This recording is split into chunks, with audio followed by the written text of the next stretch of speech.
Hi, I'm here with Jennifer Crowder at Sevierville Middle School talking about flexible seating today. Jennifer, what has Sevierville Middle done with flexible seating in regard to personal learning paths and supporting teachers to improve instruction? Well, when we were developing our plan, we wanted to have something in place so that we become a model classroom, and we knew that not all schools have the funding that they need. So we wanted to have a classroom that had a little minimum amount of money spent, one that had a moderate amount, and one that had a higher amount spent. So we have 3 different classrooms set up here at our school. Our 8th grade classroom has our minimal amount, where the teacher has gone in and bought stuff at carport sales and secondhand stores, and she has some flexible seating so that kids can work in groups, or they can get carpet squares and go to the floor if they're going to want to work on the floor, or they want to read on the floor. And so she has minimal area that she can get flexible seating, but yet the kids still have choices with their learning. 7th grade, which is my classroom, we had a moderate amount. I spent a little over $1,000, between $1,000 and $2,000 to spend, and I have 9 different tables that I have spent the money on, or chairs. We've used some school tables that we just changed the chairing for. Where the kids have the flexible seating. And then we have our 6th grade classroom, which is our high end, where the teacher got $4,000 to spend and create her classroom. And the reason why we wanted to do it in the 3 levels is so that we can have visitors come in from our other schools in the area and come see how our flexible seating is being used, and how they can put it with their budget, because it's workable with whatever area.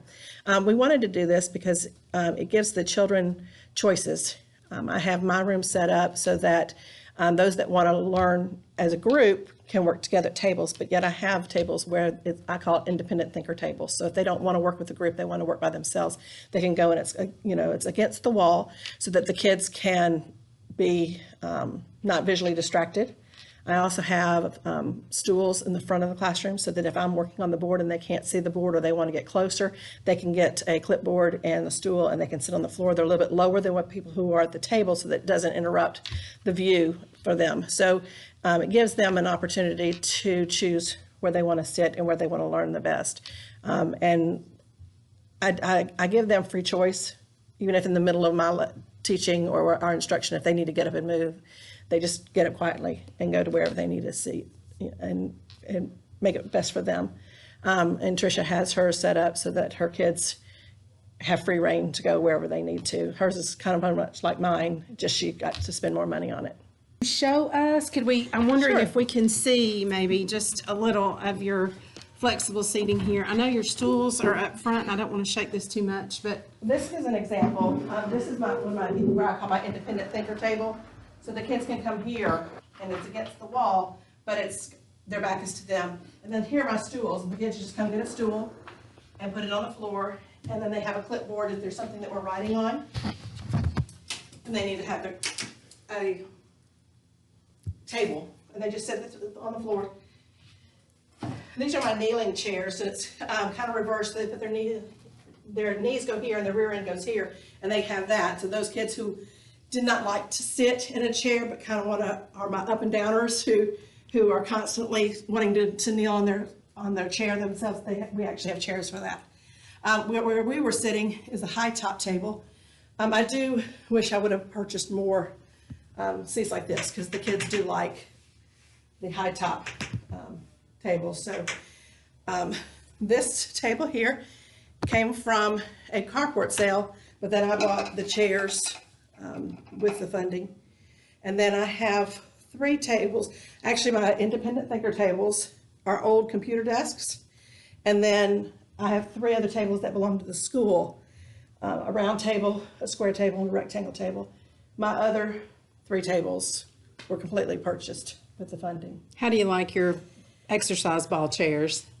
I do like it. I will say I have to give some rules to it, because the backing is to keep the ball in place. It's not actually for them to rest back, and it will flip if they are leaning back in their chair like they like to. This chair kind of rocks and kind of gives, so those kids who prefer that rocking action sit here. And I am in need of replacing one of the exercise balls, because a kid had just sharpened his pencil went to go pull his ball up closer with that sharpened pencil and pop the ball. So, Oh, wow. but it's just I think it was $25, $30 to replace that ball, and back to a table of 4. All right. Well, thank you. Thank you. Could you explain how we have worked together to make your flexible seating here possible? Well, Kristi has helped me not only from planning what material to buy, what furniture to buy, but working with our financial secretary and our principal as to what would work with our school within our budget, and has helped us with the steps to find where's the best place to buy this and where the direction in which we need to go. Okay, thank you.